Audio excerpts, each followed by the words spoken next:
Hi guys, welcome and welcome back to my channel. So I think the channel is relatively new. I've not really gone through what exactly I wish to accomplish or what exactly we're going to be covering in this channel. Uh, First of all, we're going to be looking at basically things that we want to change in our lives by having a godly perspective. Yes, that's how I'd put it. So we are going to be looking at various areas of our lives and what God says about those areas and what the Bible says about what we should do about them. Yes. With that being said, let's get into it. So, why is everyone so okay with being mediocre? Like, why are people okay? Not everyone, but why are people so okay with being mediocre? Personally, absolutely not. We're not going to be mediocre. We're not going to be mediocre. So, in this video, we're going to talk about academics and how to have excellence in academics. So, first of all, I would like to say that God is very intentional with everything He does in our lives. He's very intentional. He's very personal. He's concerned with what's happening, with everything that concerns you. He shall bring it to completion. With everything that concerns you, he's concerned. He wants to know, and he wants to help you in everything that's concerning you. So it also dawned on me that the Bible tells us that in everything we do it as if it's unto the Lord. Submit all your works to the Lord. Like God will bless the works of your hands. All these things are pointing to us doing everything from a point of excellence, because we're doing, number one, because we're doing it for God and we are submitting it unto God. We are honoring God with everything that we do. And number two, because we are being, when you do things with excellence, you're being a good steward of whatever God has placed in your hands. And right now we're talking about academics.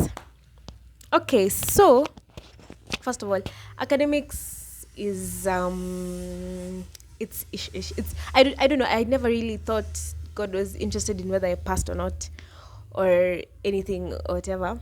But Deuteronomy tells us that God, like, He's blessed us to be the heads and not the tails.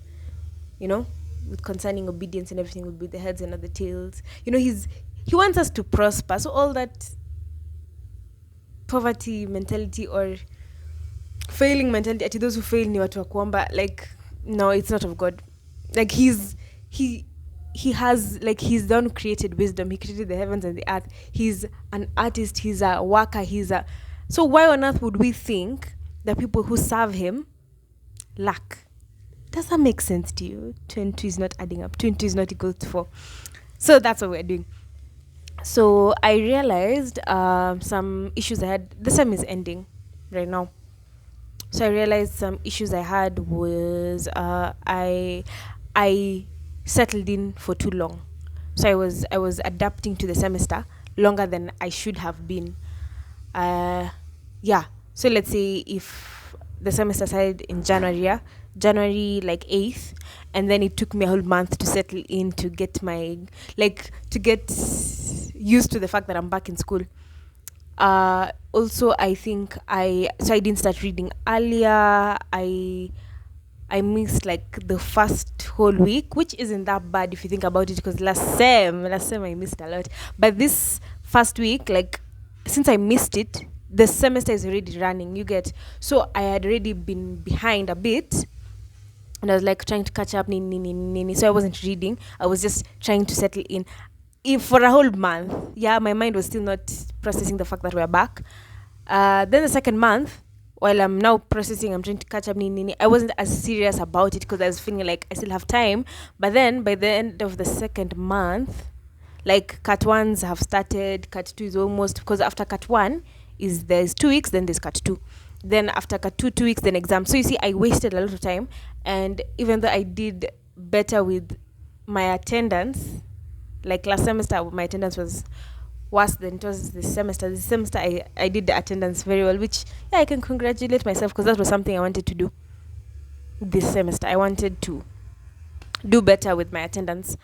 Another issue I think was I didn't take group discussions as seriously as I should have, and I didn't do a lot of personal study like I wanted to do, which is what we're going to rectify. So these are my things that I think that you should implement in the next semester if you're trying to be excellent in your academics, which I think is a good move anyway. So first of all, what inspired this whole journey of, seeking the Lord in everything? Now in academics, I think I can read for you a couple of verses. First of all, I have Philippians 4:6. Be anxious for nothing, but in everything by prayer and supplication with thanksgiving, let your requests be made known unto God. I think academics can give people so much anxiety. Let me read it again. Be anxious for nothing, but in everything by prayer and supplication with thanksgiving, let your requests be made known unto God. So the Hebrew word for anxious is merimnao. I don't think I'm pronouncing it well, but oops. I used the Blue Letter Bible app. So merimnao means to be anxious, to be troubled with cares, to care for, look out for a thing, to seek, to provide one's interest, caring or providing for. Yes, and then supplication means to plead humbly. So by prayer and application with thanksgiving, let your requests be made known unto God. I think academics can give me so much anxiety because I think I used to seek a lot of validation in my academics. Like if I've not done well, then I feel like my self-worth imeenda chini, which is it's a whole problem in itself, which we'll talk about another time. But yeah, so academics can give you so much anxiety, especially if you're used to performing well, if you're scared about like future, if you're an overthinker. Academics is just like you're wondering why you're not doing well, you have to do well, and then you're just getting yourself anxious, especially because all of this is happening in your mind. You've not yet even started reading, you've not yet started strategizing, you've not yet started all those things. Yeah. So that being said, yes. And then I also wanted to read Proverbs 2:6, which says, for the Lord grants wisdom, from his mouth come knowledge and understanding. The Lord grants wisdom, and from his mouth come knowledge and understanding. So the Lord is the giver of wisdom, and from his mouth there is knowledge and understanding. And what are we seeking? We're seeking knowledge, and we're seeking wisdom on how to strategize and all that. There's also another verse, I've forgotten where it is from, but I think it's Proverbs, where it talks about how a diligent man plans for the dangers he sees ahead. Like if he feels like there's danger ahead, he plans for it. So that's basically what we're doing when we are planning for our academics, like we're planning for a semester. We perceive danger, and danger being failing or a soup who wants a supplementary. So yeah, you're seeing danger ahead and you're planning for it accordingly. Okay. So also I think another thing I did that I didn't that was weird, that was wrong, that was taking up my time, was that I was planning for the semester in the semester, meaning that I was in the semester and I was like, I should do this. And I'm the type of person, like an idea has to marinate in my head for some time. So by the time I'm planning for the semester in the semester, most of the time I won't do all those things I'm planning for because I didn't plan for it ahead. I'm someone who likes planning for things ahead. And when you're planning for things ahead, make sure to commit your works to the Lord so that he can establish them. Make sure you ask the Lord about it. Make sure you strategize with the Lord. Make sure you ask for strategies from the Lord. Yes. So this is what I have. Plans for the next semester. My semester is starting in September.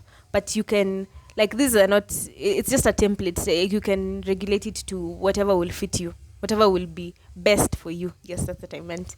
So the first one is, during the holiday, watch tutorials on all the units, like 30 minutes a day. Yeah, for every unit, 30 minutes a day. I have 8 units. So basically, maybe 2 units will share a day because there are only 7 days. So 2 units will share a day and I'll do that, but for 30 minutes every day. So I used the method that people usually talk about, how like make time for your hobbies. Make time for your hobbies. 30 minutes every day, learn a new skill, blah, blah, blah. All those things. Now, in this holiday, that's what I'm going to be doing. I'm going to maximize on my skills because I'm not in school. But now, instead of using 30 minutes a day for hobbies, I'm using the whole time for hobbies, and then 30 minutes for academics, because now the academics is less urgent during this holiday period. But it's actually going to help because I'm in holiday for like 4 months. So 30 minutes a day is a lot for a unit. I'll actually have finished the most units if I do that, and I'll have a greater, and even if I don't finish it, I'll have a greater understanding, and it will be it's like I'll be continuing when I join, when the lecturers come. Yeah, even if I have a weird lecturer, I'll have even when I'm deciding like this lecturer isn't helping me that much, I need YouTube tutorials or whatever, I'll have a head start. And I need a head start. Some people don't need it, but it's fine, I do need one. Okay, and then next semester I'm going to be doing like the night before a class, or before a class, I just have a vague overview and an understanding of what's happening in the class or what's supposed to be being taught. Most lecturers, I realized, especially math lecturers, they'll tell you what they're going to do next class. So that is very helpful when you are, for you to get a basic overview, like a run through, a summary of what exactly you need to know in the next class and all those things.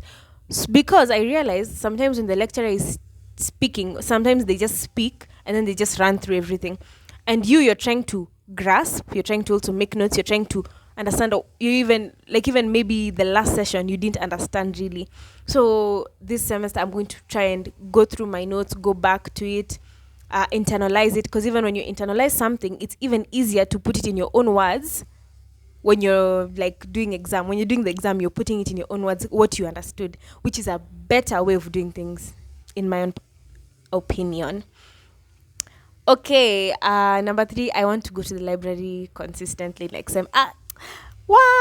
Sijakuwa nikienda library, but I want to go to the library just because they have books. So I feel like the books will give me another perspective. They might even be an easier perspective than what the lecturer was giving me, or what what the tutorials were giving me. I might get an easier perspective and might be like easier to understand. I just want to go to the library. It's not even, I can read at home, but I just want to go to the library. Chana na mimi. Okay, the next one is, I want to pay attention to the course outline. I really, really, really want to pay attention to the course outline, because first of all, the course outline gives you a rough idea of what this whole unit gives you. Like, it's the unit outline. Like on the first day of the lesson, on the first lesson of the unit, most lecturers give you the outline for that unit. So I want to go through that, and then not necessarily going through all of it, but every time we do a concept, I have to make sure that that concept has been internalized, has been, like, I don't like to cram, because me cram, it won't go well for me in the exam, because if I cram, then I won't be able to even apply this question. So if they even twist the question kidogo, it's over for me. I won't be able to do it. I won't even be able to answer any question in that paper. So I want to internalize it. I want to be able to be given like room to adjust it, to say it in my own words, to say it like, yeah. So I'll familiarize myself with the course outline. Yes, and that is it, you guys, for this episode. Thank you for joining in, thank you for listening, and thank you for staying until the end. If you stayed until the end, please comment a heart or something so that I know that you stayed until the end. Bye.